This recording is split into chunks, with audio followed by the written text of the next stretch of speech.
అందరికీ నమస్కారం. తరచూ అనారోగ్య సమస్యలతో ఇబ్బంది పడుతున్నారా? అదృష్టం కలిసిరావటం లేదననిపిస్తోందా? అయితే దీనికొక మార్గముంది అంటారు. అదే ఆదివారం నాడు సూర్యభగవానుడిని ఆరాధించడం. ఈ చాలా పురాతనమైన పద్ధతి వెనకున్న అసలు రహస్యాలేంతో ఈరోజు మనం వివరంగా చూద్దాం. ఈ మొత్తం విశ్లేషణకు ఆధారం ఒకే ఒక్క శక్తివంతమైన వేద వాక్యం.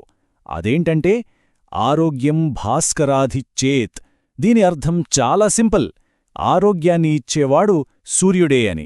ఈ ఒక్క మాట చాలు సూర్యారాధన ప్రాముఖ్యత ఏంటో చెప్పడానికి. అసలు సూర్యుడికి ఇంత ప్రాధాన్యతెందుకు? ఆయన కేవలం ఒక నక్షత్రం గదా. మరి హిందూ సంప్రదాయంలో ఆయనను ప్రత్యక్ష దైవంగా ఎందుకు కొలుస్తారు? పదండి ఆ విషయం చూద్దాం. ఇది చాలా చాలా అద్భుతమైన కాన్సెప్ట్ కదా. ఒక్కసారి ఆలోచించండి. మనం మిగతా దేవుళ్లను విగ్రహాల్లోనో ఫోటోల్లోనో చూసి పూజిస్తాం. కాని సూర్యుడు అలా కాదు. ప్రతిరోజూ మన కళ్ల ముందు కనిపించే ప్రత్యక్ష దైవం. ఆయన వేడిని వెలుగును మనం నేరుగా అనుభూతి చెందగలం. బహుశా అందుకేనేమో ఈ పూజకు ఇంత శక్తి ఉంటుందని బలంగా నమ్ముతారు. సో సూర్యుడిని కేవలం ఆకాశంలో మెరిసే ఒక నక్షత్రంగా చూడకూడదనమాట. మన సాంప్రదాయం ప్రకారం ఆయన స్థానం చాలా పెద్దది. ఆయన్ని విశ్వానికి ఆత్మగా, అంటే మొత్తం సృష్టికి ప్రాణశక్తిగా భావిస్తారు. అంతేకాదు, వేదజ్యోతిష్యంలో ఆయనే గ్రహాలన్నింటికీ రాజు. ఆ సూర్యుడు లేకపోతే ఈ భూమిమీద కాంతి లేదు, శక్తి లేదు, అసలు జీవమే లేదు. ఓకే, సూర్యుడు ఎంత ముఖ్యమో మనకు అర్థమైంది. కాని వారంలో 7 రోజులున్నాయి కదా.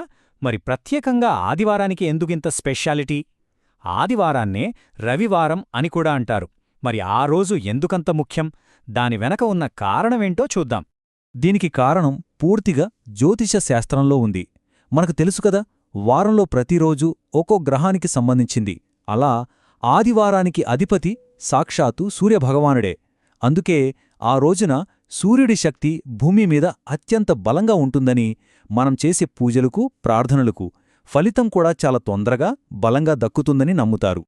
సరే, ఇంత పవర్ఫుల్ రోజున సూర్యుడిని ఎలా ఆరాధించాలి? ఇందులో ప్రధానంగా 2 పద్ధతులు బాగా ప్రాచుర్యంలో ఉన్నాయి. వాటి గురించి ఇప్పుడు తెలుసుకుందాం. మొదటిది చాలా ముఖ్యమైనది, సూర్య అర్ఘ్యం. ఇది చూడటానికి చాలా సింపుల్గా అనిపించొచ్చు. ఉదయాన్నే సూర్యుడికి నీళ్లు వదలడం.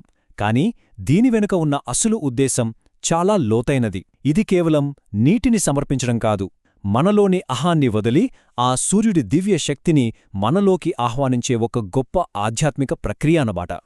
ఇక రెండవదేమో, ఇది చాలామందికి తెలిసే ఉంటుంది. అదే సూర్య నమస్కారం.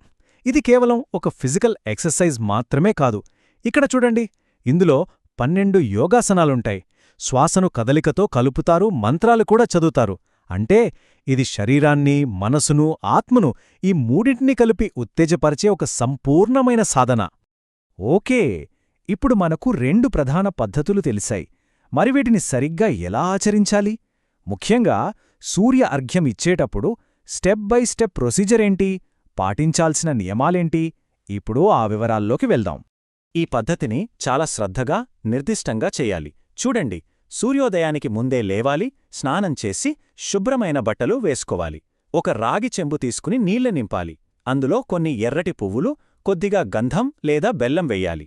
తరువాత తూర్పువైపు తిరిగి చెప్పులు లేకుండా నిలబడాలి. ఇప్పుడు ఆ చెంబులోని నీటిని నెమ్మదిగా వదులుతూ ఆ నీటిధార మధ్యలోంచి సూర్యకిరణాలను చూడాలి. అలా నీళ్లు వదులుతున్నప్పుడు ఓం ఘృణి సూర్య ఆదిత్య లాంటి ఏదైనా సూర్యమంత్రాన్ని జపించాలి. అర్ఘ్యం అయిపోయాక అక్కడే నిలబడి 3 సార్లు ప్రదక్షిణ చెయ్యాలి. చూశారుగా, ప్రతి స్టెప్కి ఒక ప్రాముఖ్యత ఉంది. ఆదివారం నాడు చేసే ఈ పూజకు పూర్తి ఫలితం దక్కాలంటే ఆ రోజు కొన్ని పనులు చెయ్యాలి, కొన్ని చేయకూడదు అని మన శాస్త్రాలు చెబుతున్నాయి. ఉదాహరణకు, ఉపవాసం ఉండటం, ఆదిత్య హృదయం చదవటం, బెల్లం లాంటివి దానం చేయడం చాలా మంచిది. అదే సమయంలో మాంసం తినడం, మద్యం తాగడం, తలకు నూనె పెట్టుకోవటం, నెగిటివ్గా మాట్లాడటం లాంటివి చేయకూడదు. దీనివల్ల మనం పొందిన పాజిటివ్ ఎనర్జీ చెదిరిపోకుండా ఉంటుందని నమ్మకం. సరే, ఇన్ని నియమాలు, పద్ధతులు ఇవన్నీ ఎందుకు చేయాలి? అసలు పాయింట్కొద్దాం. ఈ పూజ చేయడం వల్ల ఆరోగ్యం, అదృష్టం ఎలా వస్తాయో, ఆ ప్రయోజనాలేంటో ఇప్పుడు వివరంగా చూద్దాం. చూడండి, దీనివల్ల కలిగే ప్రయోజనాలు కేవలం నమ్మకాలే కాదు, కొన్ని సైంటిఫిక్గా కూడా అర్థమయ్యేవి. కంటిచూపు మెరుగుపడుతుందంటారు, గుండె ఆరోగ్యం బాగుంటుంది, చర్మ సమస్యలు తగ్గుతాయి. ముఖ్యంగా ఉదయాన్నే సూర్యరశ్మి మనమీద పడటం వల్ల శరీరానికి విటమిన్ డి అందుతుంది. అది ఎముకల ఆరోగ్యానికి ఎంత అవసరమో మనందరికీ తెలుసు. ఇవి శారీరక ప్రయోజనాలైతే మానసికంగా కూడా ఒత్తిడి తగ్గి మనసు ప్రశాంతంగా ఉంటుందని నమ్ముతారు. ఇది కేవలం ఆరోగ్యానికి మాత్రమే పరిమితం కాదు. ఈ ఆరాధన మన జీవితంలోని ఇతర అంశాలను కూడా ప్రభావితం చేస్తుందని గట్టిగా నమ్ముతారు. జాతకంలో ఉండే సూర్యదోషాలు తొలగిపోతాయి. వృత్తిలో, వ్యాపారంలో అడ్డంకులు తొలగిపోయి విజయం వస్తుంది. సమాజంలో గౌరవం, కీర్తిప్రతిష్టలు పెరుగుతాయి. పై అధికారుల నుంచి సహకారం లభిస్తుంది.